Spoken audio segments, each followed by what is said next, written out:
কিছুদিন আগে আমাদের দেশে ফেসবুকে একটা ঘটনা ভাইরাল হয়েছে, জানেন কিনা?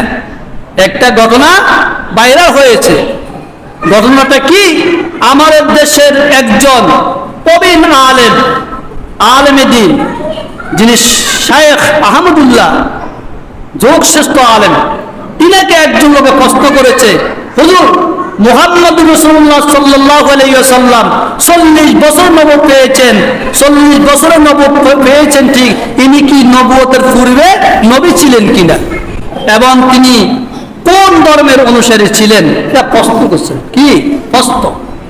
এই প্রশ্নের উত্তরে শায়েখ আহমদুল্লাহ বলেছিলেন, নবী মুহাম্মদ রাসূলুল্লাহ সাল্লাল্লাহু আলাইহি ওয়াসাল্লাম তো নবুয়ত পাওয়ার আগে নবী ছিলেন না, যখন নবুয়ত পাইলেন তখন তিনি পরিপূর্ণ নবী হয়েছেন। ওনাকে আল্লাহ নবীর খেতাব দিয়েছেন, সাহাবায়ে কেরাম নবীর খেতাব দিয়েছেন, পৃথিবীর সমস্ত মুসলমান তাকে নবী বলে আখ্যায়িত করেছেন। তিনাকে আল্লাহ একটা কিতাব দান করেছেন, যে কিতাবের নাম হলো কোরআনুল কারীম, আর কোরআনুল কারীম তার একটা বিধান হিসেবে দিয়েছেন, আমরা তাকে অনুকরণ। এটাতে কি তার ভুল না? কিন্তু শায়েখ আহমদুল্লাহ যে মুহাম্মদ সাল্লাল্লাহু আলাইহি ওয়াসাল্লাম আগের নবী নন, এই কথা বলেন নাই। উনি বলছেন উনি নবুয়তের আগে নবী ছিলেন না। আল্লাহ পাক যেই দিন 40 বছর পূর্ণ হয়েছে, আল্লাহ তাকে নবুয়ত দিয়ে পরিপূর্ণ নবী বানাইছেন। এর আগে আল্লাহ রাব্বুল আলামিনের সিদ্ধান্ত ওনাকে নবী বানাবেন। কারণ যতদিন পর্যন্ত পৃথিবীতে কোনো মানুষ যদি অযোগ্য থাকে, তাকে যোগ্যতা আসা পর্যন্ত কোনো দায়িত্ব দেওয়া হয় না, হয় কিনা? আপনাদের সমাজে যদি একজন লোককে দায়িত্ব দেন, সমাজ প্রতিনিধি, ছোট বাচ্চা 5 বছর 10 বছর, তাই কি সমাজ প্রতিনিধি বানায়? কেন বানায় না? সেটা উপযুক্ত নয়। সে পরিপূর্ণ উপযুক্ত হবে, 40 বছর বয়স হবে, 35 বছর হবে, উপযুক্ত হওয়ার পর তাই কি সমাজের নেতৃত্ব দান করবে, সেই সমাজ পরিচালনা করবে। একজন চেয়ারম্যান উপযুক্ত হওয়া ছাড়া কি চেয়ারম্যান হতে পারে না। তো নবী মুহাম্মদ রাসূলুল্লাহ সাল্লাল্লাহু আলাইহি ওয়াসাল্লাম যদিও এটাকে অস্বীকার করার কিছু নাই, আমাদের নবী মুহাম্মদ রাসূলুল্লাহ সাল্লাল্লাহু আলাইহি ওয়াসাল্লামকে যদি আল্লাহ পাক না তৈরি করতেন, লাউলা কালামা খালাকতুল আফলাক, আল্লাহ যদি নবী মুহাম্মদ রাসূলুল্লাহ সাল্লাল্লাহু আলাইহি ওয়াসাল্লামকে সৃষ্টি না করতেন, আল্লাহ আসমান জমিন লৌহ কলম সাসুর কিছুই সৃষ্টি করতেন না। হাদিসে কুরসিতে আছে, আফদালু মা খালাকাল্লাহু নূরি, আল্লাহ রাব্বুল আলামিন আমার নূর সৃষ্টি করেছেন। আমার নূর থেকে আসমান জমিন লৌহ কলম সাত সূরজ মানব দানব ওলি আব্দুল গাউস কুতুব সবগুলা আল্লাহ রাব্বুল আলামিন আমার নূর থেকে সৃজন করেছে। সুবহানাল্লাহ বলেন। কে বলছেন? রাসূলুল্লাহ বলছেন। আরেকটা হাদিস শরীফে আছে, আল্লাহ বলছেন, আমি তো তখনকার নবী যখন আদম আলাইহিস সালাম পানি আর মাটির সাথে মিশ্রিত। ঠিক আছে, কথা সত্য, কিন্তু নবী মুহাম্মদ সে রূহে আর রূহের মধ্যে ছিলেন, আকাশে ছিলেন।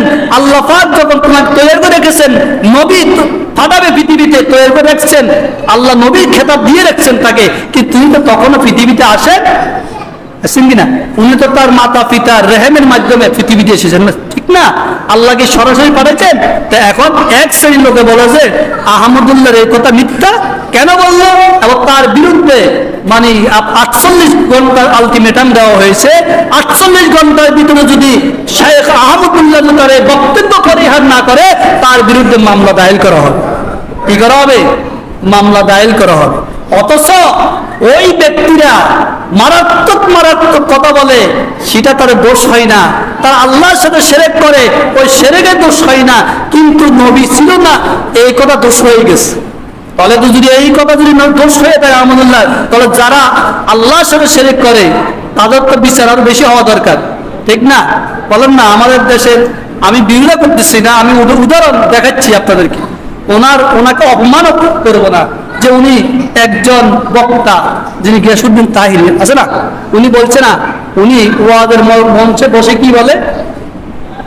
ওয়াজের মঞ্চে বলে আল্লাহ দন রাসূলকে দিয়া, আল্লাহ গেলেন গায়েব হইয়া, রাসূলের দন খাজা পায়া, শুয়ে আছেন আজমিরে।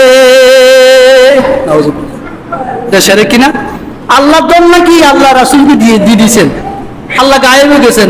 আল্লাহ বুঝে তো, আল্লাহ বুঝি গরিব অসহায় তাওয়াঙ্গার, আল্লাহর কোন কিছু নাই, কোন ক্ষমতা নাই, আল্লাহ নবীরে দন দিয়ে আল্লাহ গায়েবে গেছে। নাউজুবিল্লাহ। আল্লাহ গায়েব, গায়েব হয়ে গেছেন। আবার নবীরগণ খাজারে দিয়া, কারে দিয়া? রাসূলের খাজারে দিয়া, খাজা শুয়ে আছেন কোথায়? আজমিরি। রাসূলের খাজারে দিয়ে দিয়েছেন, রাসূল চলে গেছেন, আবার খাজা আজমিরে শুয়ে আছেন। এই কথা, এই প্রশ্নের উত্তর সে ভালোভাবে জানে, সে কি বুঝায় যে এই কথাগুলো বলে, কিন্তু আমাদের বাহ্যিক দৃষ্টিতে আমরা জানি যে এই কথাগুলো শিরক, নাকি শিরক। তাহলে এই জন্য আমাদেরকে চিন্তা করতে হবে, আমরা কথাবার্তা বলতে হবে, বললে চিন্তা করে বলতে হবে। একজন লোক যদি অপরাধ করে তার অপরাধ খণ্ডাই দিতে হবে, হবে কি না? তাকে বলতে হবে, ভাই আপনি এই দোষ করেছেন, সে শোধরাই নিবে। আজকে দেশের পরিস্থিতি কেন, কেন এই পরিস্থিতি? আহা, আল্লাহ আমাদেরকে আমল করার তৌফিক দান করেন।